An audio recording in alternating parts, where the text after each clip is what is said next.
From Citizen TV, this is the Monday Report with Trevor Ombija. His long stay in hospital brought with it bouts of anxiety, complete with the fear of the worst, the fear of his death. And when he suffered what doctors described as double pneumonia, prayerful congregations across the world kept the faith as Pope Francis demonstrated endurance and sheer resilience in the face of a life-threatening sickness that was compounded by his advancing age. On Easter Sunday, the unquestionable fighting spirit of Pope Francis was on an uplifting display as the Pope rode the Papamobile and greeted crowds and blessed children at St. Peter's Square in the Vatican. This, it turns out, was the last ride of Pope Francis. Tonight, the Pope is dead. We report extensively on the multifaceted story that began in the slums of Buenos Aires in Argentina and ended in the Santa Marta apartment in the Holy See. A 12-year reign on the seat of St. Peter's, a lifetime of service to the poor and the downtrodden. Jorge Mario Bergoglio, Pope Francis, dead at 88. On this somber night, here are our headlines.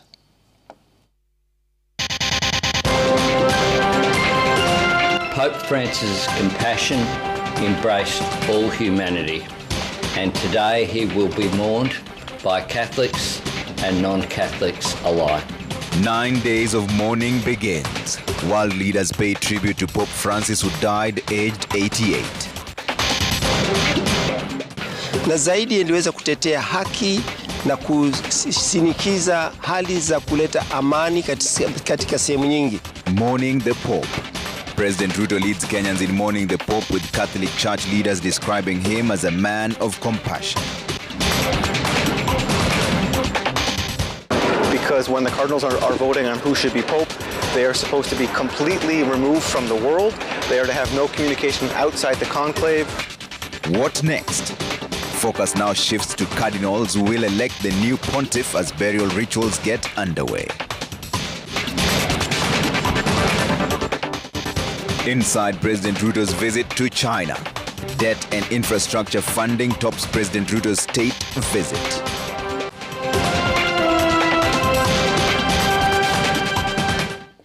Welcome to the broadcast. Our sign language interpreter tonight is Yula Nzale. World leaders have joined millions of Catholic faithful in mourning the death of Pope Francis. The late 88-year-old head of Catholic Church, who battled a bout of double pneumonia, died hours after celebrating Easter Sunday Mass at St. Peter's Square, where tens of thousands gathered to receive blessings. Gatete Njoroge reports on the death of a man whose compassion, dedication, and commitment to a better world inspired millions. Carissimi fratelli. At exactly 9:45 a.m., the current Camerlengo Cardinal Kevin Farrell Devo annunciare la morte del nostro Santo Padre Francesco. flanked by fellow clergy, made the announcement at the official residence of the late Pope Francis, Casa Santa Marta. 7:35 di questa mattina. In his message, Cardinal Farrell stated that the Holy Father, who dedicated his life to the service of the Lord and Church, rested at 7:35 a.m. at the age of 88 years. Ci ha insegnato a vivere I valori del Vangelo con fedeltà. The press briefing, which lasted for about a minute and 20 seconds, focused on the values taught by the late Pope Francis. The news of the death of head of Roman Catholic Church came as a shocker, as hours before his demise, he celebrated Easter Sunday Mass with tens of thousands. Pope Francis, who battled double pneumonia for 5 weeks before being discharged on March 23rd, had on Sunday, while on the Pope Mobile, made rounds at St. Peter's Square. The pontiff greeted faithful and even blessed babies who were brought forward by his aides. In what is now seen as a farewell message at the close of the Mass, Pope Francis, who appeared frail, gave his last universal to the world blessing. Cari fratelli e sorelle.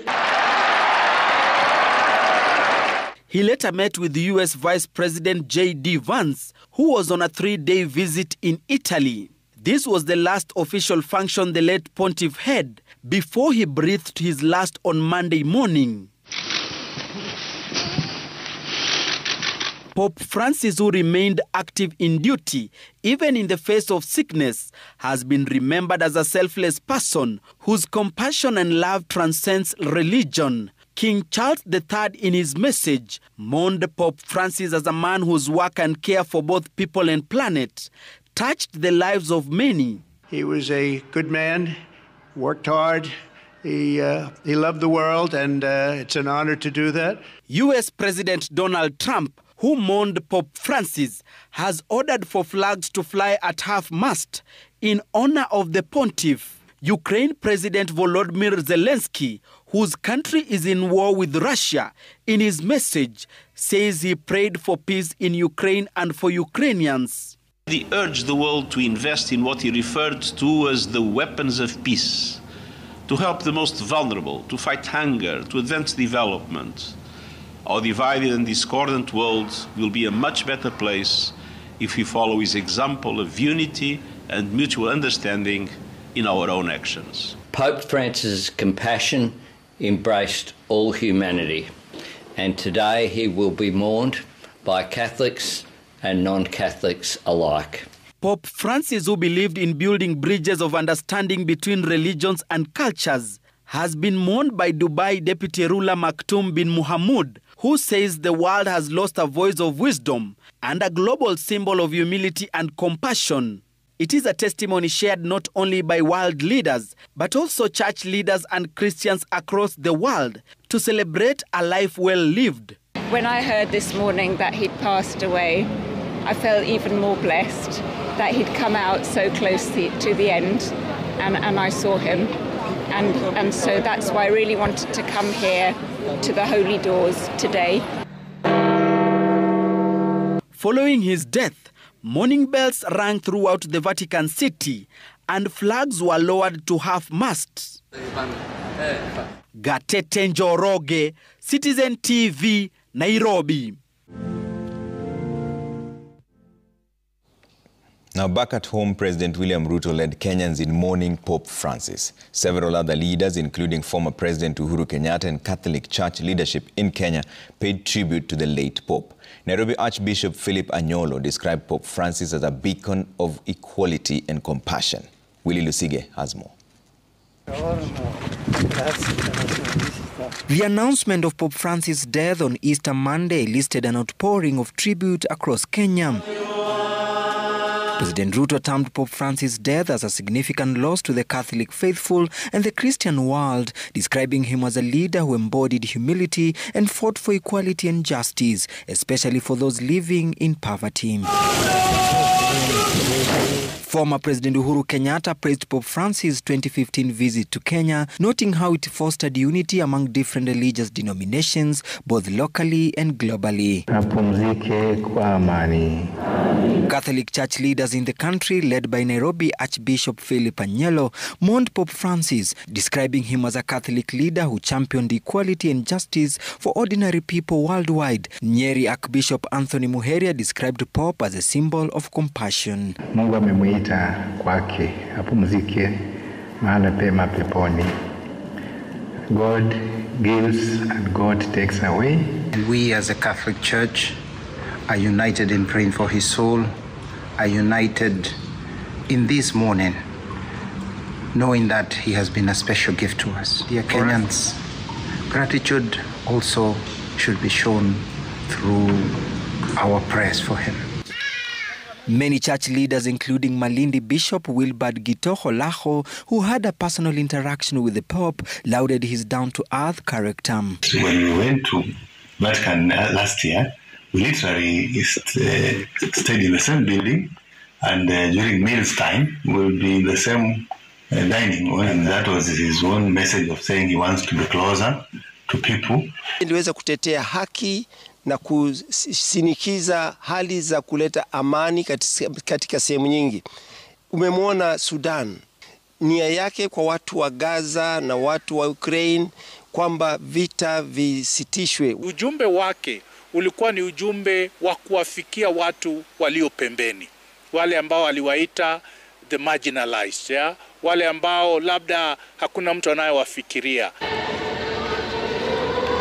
Across the country, Catholic faithful mourned and prayed for Pope Francis, praising him as a humble leader. Those who had a close encounter with the Pope during pilgrimages to Rome shared how he advocated for the downtrodden globally. When we went to Rome and were having a celebration, he was with us for 3 days. So I'm glad that I'm not talking about somebody I've had somewhere there, but somebody I have experienced, somebody I have encountered, somebody I prayed with for 3 days. The Kenyan politics should actually learn about servant leadership from Pope Francis.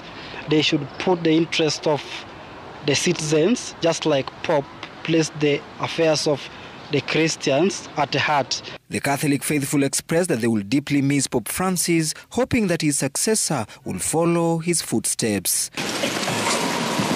As the congregants of the Catholic Church continue to mourn the death of Papa Francis, they are also calling on the leaders across the country to emulate his leadership style and stand with the people.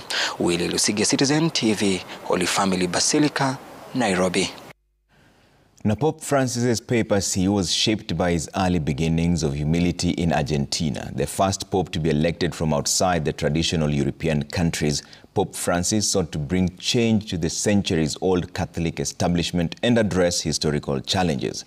Brenda Wanga takes a look at the journey and impact of Pope Francis as the 266th man to hold that office. Pope Francis' journey to the helm of the Catholic Church reads like a great-to-glory story. From the bustling streets of Buenos Aires to the heart of the Vatican, Pope Francis walked a journey of faith, humility, and a relentless pursuit of a more compassionate world. On the 17th of December, just a few days short of the Christmas of 1936, Jorge Mario Bergoglio was born in Buenos Aires, Argentina. The son of Italian migrants, he grew up in a working-class family, experiencing firsthand the struggles of ordinary people. The young Jorge first worked as a chemist, then as a nightclub bouncer, before finding his spiritual calling and joining priesthood through the Society of Jesus, also known as the Order of the Jesuits. He rose through the ranks of the Catholic Church leadership to serve at the apex as the Archbishop of Buenos Aires, where his tenure was marked by a determined dedication to service to the poor and the marginalized. His devotion for the simple lifestyle was also manifest here, shunning the trappings of the office he held in his native country. His ascension to the papacy was the first of many firsts for a pope of the Catholic Church. He took over from the first pope to retire voluntarily in nearly 600 years, serving as the first Jesuit to be elected to the throne of St. Peter and the first pope from the Americas. Against the assumptions of many Catholics, Bergoglio was elected at the prime age of 74. Francis's legacy is that he's opened the door to many fundamental reforms to take place in the church. I like to think of Francis as the disruptor pope. He came here as a real outsider, having never studied or worked in Rome, and he really shook things up with his approach.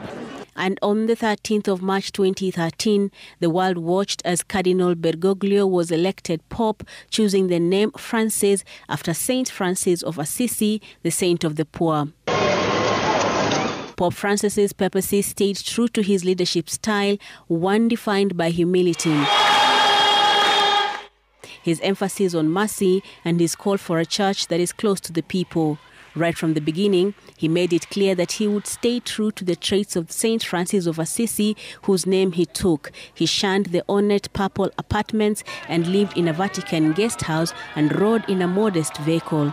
He has championed the cause of the poor, spoken out against injustice, and advocated for environmental protection. Francis really changed the church in a number of ways. I mean, he's changed the whole style of being a pope. He changed the priorities of the church in terms of its pastoral practice and its public policy. He opened up the church for more conversation and debate and discussion. These are all dramatic ways that he changed the church from what it was earlier. Throughout his dozen-year papacy, Pope Francis styled himself as a change agent, a role he strived to perform as he endeavored to steer the church from the disarray following the resignation of his predecessor, Benedict XVI. He focused his service to migrants, the poor and the destitute in society, embracing victims of sexual abuse by Catholic clergy members. He also sought to hold those clergy accountable for such atrocities and reached out to the gay Catholics. He sought to bring nations closer together and campaigned for peace in war-torn African nations. But his push to change the status quo within the Catholic establishment wasn't well received with everyone. His push to demote conservatives in the Vatican offices, restriction of the use of the Old Latin Mass, and the meeting with all cadres of people, including same-sex couples and the inclusion of transgender people, earned him opponents who did not agree with his style of leadership. His achievements include landmark encyclicals on climate change and social justice, his efforts to reform the Vatican bureaucracy, and his role in facilitating dialogue between nations. However, his papacy has not been without its challenges. He has faced criticism from some within the church for his progressive views and his approach to certain issues. Someone who is still in the spirit of Pope Francis, but there's nobody like Pope Francis in the College of Cardinals. You know, we can't clone him. So it's going to be somebody with a different personality, maybe different managerial skills, different ways of presenting himself to the people. You know, there's just nobody like Pope Francis, and so we're going to have to find someone, the Holy Spirit's going to have to find somebody who can carry on his legacy and even move it forward. Regardless of the controversies, Pope Francis has left an indelible mark on the Catholic Church and the world. His message of love, mercy, and social justice continues to resonate, inspiring millions to build a more just and compassionate world. Brenda Wanga, Citizen TV. Pope Francis' death has rekindled his ties with Kenya, having visited the country in 2015 with his message to politicians and leaders to shun tribalism and corruption still ringing and relevant. As Emmanuel Toh now reports, the impact of the pontiff's visit to Kenya is still being felt 10 years on. He touched down at the Jomo Kenyatta International Airport minutes after 4 p.m. on the 25th of November 2015 to a warm reception by the then President Uhuru Kenyatta, his first state and pastoral visit to Kenya and Africa. The 266th pontiff's stay in Kenya will see thousands of faithful, particularly from the Catholic Church, queue to welcome him. He was the second pope to visit Kenya after Pope John Paul II in 1985 and 1995. Rain-soaked faithful, young and old, withstood the morning heavy downpour to listen to the pontiff who led a mass attended by thousands at the University of Nairobi grounds.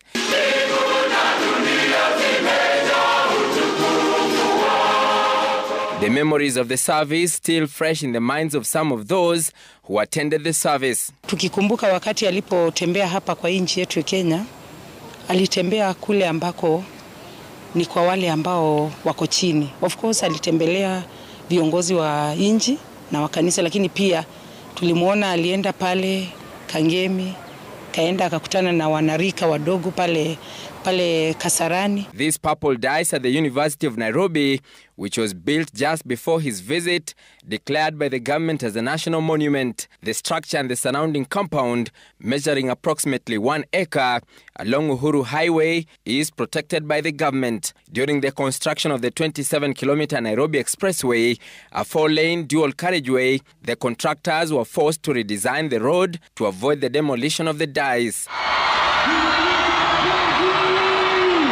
The Pope's open-air mass at the packed Kasarani International Stadium, urging leaders to shun tribal politics. Let's stand up as a sign against bad tribalism. Todos somos una nación. The pontiff also called on the politicians to keep off the sugar of corruption. No le tomen el gusto a esa azúcar que se llama corrupción. Don't develop that taste for that sugar which is called corruption.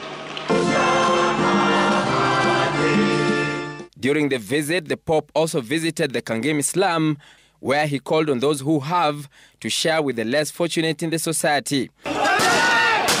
At the height of the Gen Z-led protest in Kenya last year, the Pope, through his representative in Nairobi, the Apostolic Nuncio to Kenya, Archbishop Hubertus Van Megen, lauded the Gen Z for their fight for the democratic space and the need to involve them in national matters, a position that rubbed the government the wrong way. Although he's now departed, the actions of Pope Francis continue to live on, with his legacy and the actions in his service to humanity continuing to reverberate across the world, and especially here in Kenya, with this structure right behind me, a reminder of his message to the leadership in the country to shun tribal politics. Emmanuel Toh, Citizen TV, University of Nairobi grounds, Nairobi. When a pope dies, the Roman Catholic Church begins a series of elaborate rituals that mark the end of one's papacy and the start of the next. Seth Olale takes us through a guide to what will happen next following the death of Pope Francis. With the Pope's Camerlengo, or Chamberlain, Irish-American Cardinal Kevin Farrell, having officially confirmed Pope Francis' death by traditionally tapping the pontiff's head 3 times with a silver hammer and calling out his baptismal name 3 times, his next move is sealing the Pope's private apartment and prepares the pontiff's funeral.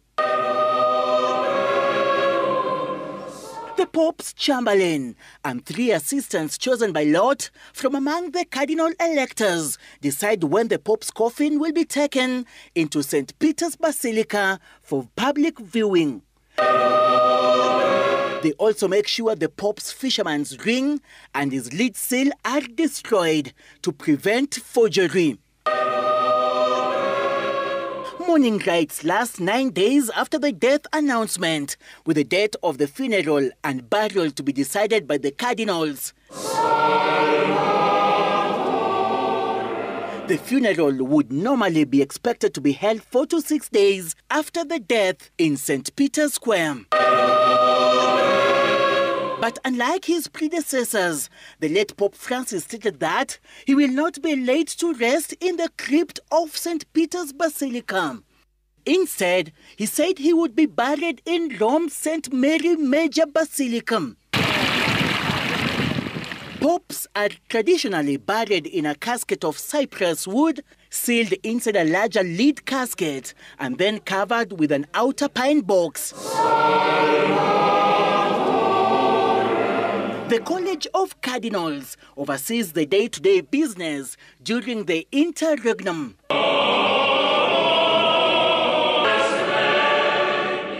Much of the Central Church administration grinds to a halt. The conclave to elect a new pope starts in the Vatican's Sistine Chapel between 15 and 20 days after the pope's death. The cardinals, confined to the Vatican for the duration of the conclave, decide the exact day of voting. They will stay in the hotel apartment on Vatican grounds, where Pope Francis chose to live. 135 cardinals under the age of 80 will take part in the secret ballot. There are currently 252 Catholic cardinals, but others are over the age of 80, which means they cannot take part in the election of a new pope. Although they can join in the debate over who should be selected. Europe leads with 53 cardinal electors, Asia 23, North America 20, Africa 18, South America 17, and Oceania 4. Kenya's John Cardinal Njue is ineligible to participate in the election of the next pope, as he is reportedly 81 years old. Tanzania will be represented in the papal succession race.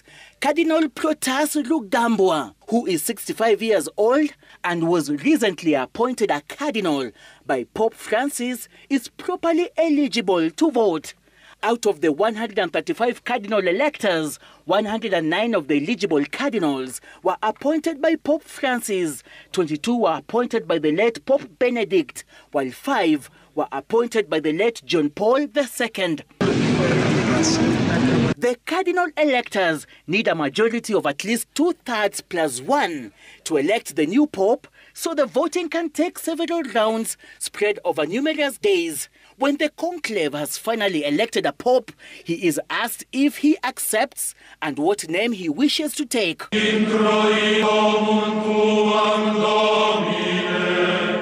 Once this is done, he dons the papal vestments and sits on a throne in the Sistine Chapel to receive the other cardinals who file up to pay homage and pledge obedience.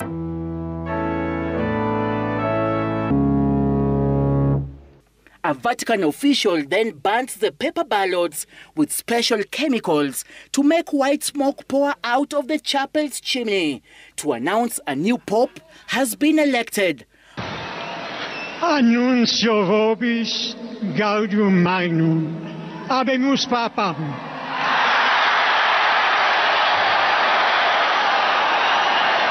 Black smoke indicates an inconclusive vote.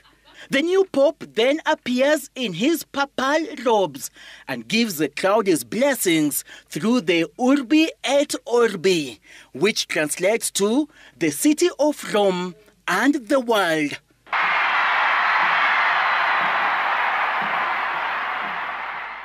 Seth Olale, Citizen TV.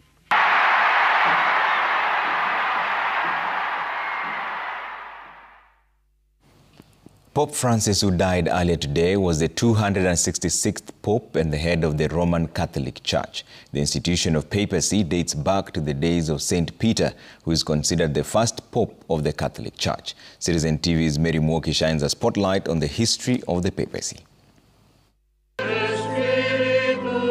The papacy journey started with St. Peter, who Christ christened as the rock of the church.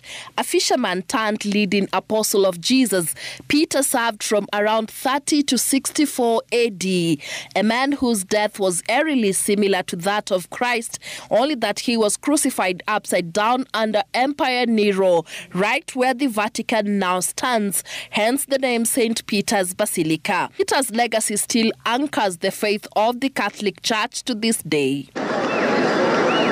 From Peter's upside-down cross to a tweeting pope, the papacy has seen 266 successors across some 2,000 years. Al nuovo pontefice. In the 20th century, Pope Pius XII led the Catholic Church for 19 years, from 1939 to 1958. World War II occurred during his reign, and this Italian played an instrumental role in guiding the Church through the tumultuous World War II, advocating for peace. The title of the shortest-serving Pope is held by Pope John Paul I, christened the Smiling Pope. His reign lasted just 33 days in 1978 before he died unexpectedly and mysteriously of a heart attack. His time, though brief, left a lasting emotional imprint in the hearts of those he served and served with.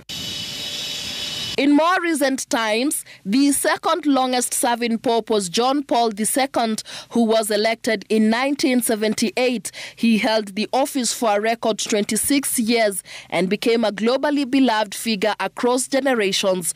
Pope John Paul II was known for his travels, charisma, and influence in global politics. Pope John Paul II was a Polish trailblazer who spoke multiple languages, survived an assassination attempt, and helped dismantle communism. He died of heart failure at 84 in 2005. Pope Benedict XII succeeded Pope John Paul II. He was a German scholar elected in 2005. As Cardinal Joseph Ratzinger, Pope Benedict earned the nickname God's Rottweiler for his hardline devotion to traditional church doctrines. In 2013, he made headlines by resigning, the first to do so in over 600 years, citing his declining health. He would live for another 11 years and passed away peacefully in 2022 at the age of 95. His resignation ushered the election of Pope Francis, who died on Monday morning, hours after making public appearance at Easter Mass at the Vatican on Sunday. Pope Francis was the 266th Pope and the first from Latin America. Born in Argentina, he's made waves for his humble lifestyle, liberalism, and focus on compassion. Proponents argue he leaves behind a lasting legacy of an inclusive church for all. Pope Francis took over in 2013. The Argentinian had a special touch for the poor and those suffering. He was vocal in calling for humanitarian intervention as the Myanmar crisis unfolded. The Pope rested on Monday morning at the age of 88 after months of battling health challenges. Throughout history, the Pope is the leader of the Catholic Church and the Bishop of Rome, steering 1.4 billion Catholics in faith and morals. Beyond the robes and rituals, the Pope is a moral compass, a global voice for justice, mercy, and peace. 266 popes, countless stories, and one enduring mission to serve and shepherd. Mary Mwoki, Citizen TV. May soul rest in peace. Let's take a quick break on Monday Report. We're back with much more in just a short while.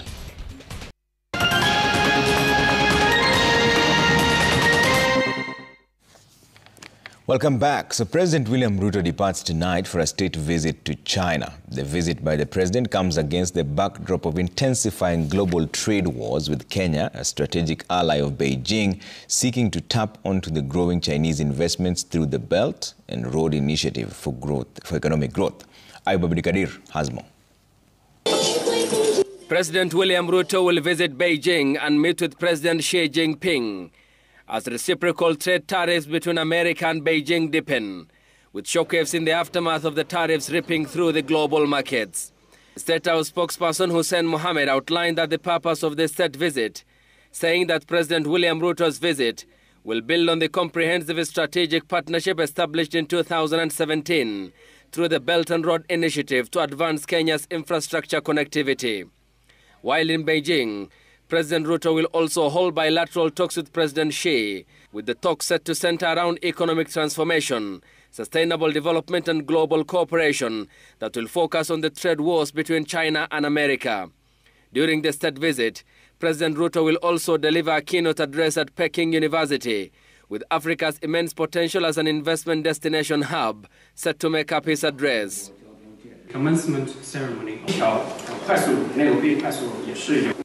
The visit, which comes amid global uncertainty and a rise in protectionism, will grant Presidents Ruto and Xi an opportunity to discuss the rising trade, geopolitical and insecurity tensions, including the situation in the Horn of Africa and the Great Lakes region, where Kenya has made significant military and diplomatic investment to restore order and stability. Ayub Abdikadir, Citizen TV.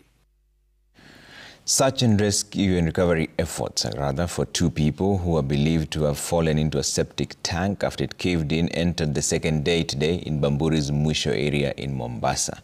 Mombasa County Chief Fire Officer Ibrahim Basafar says that contrary to the initial reports, which indicated that 4 people could have fallen into the sink, 2 of those have been accounted for so far. Omar Suleiman, the owner of the local football viewing hall, says that he did not know that there was a septic tank beneath the cafe because the septic tank was built so long ago that there have been at least 3 different buyers of the land over the last 4 decades. Efforts to retrieve the bodies are still ongoing.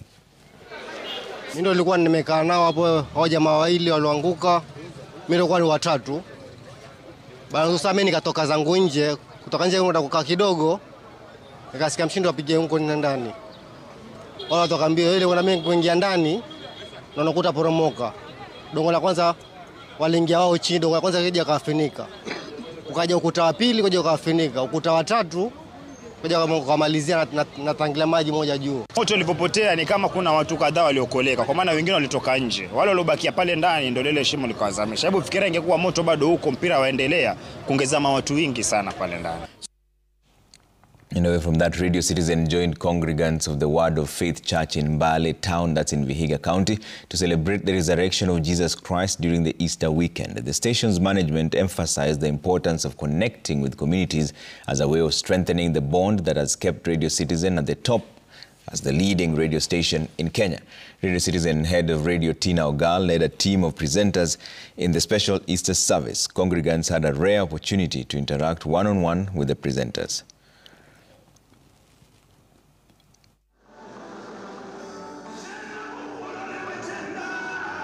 Enda urejeste pale, utaangaliwa.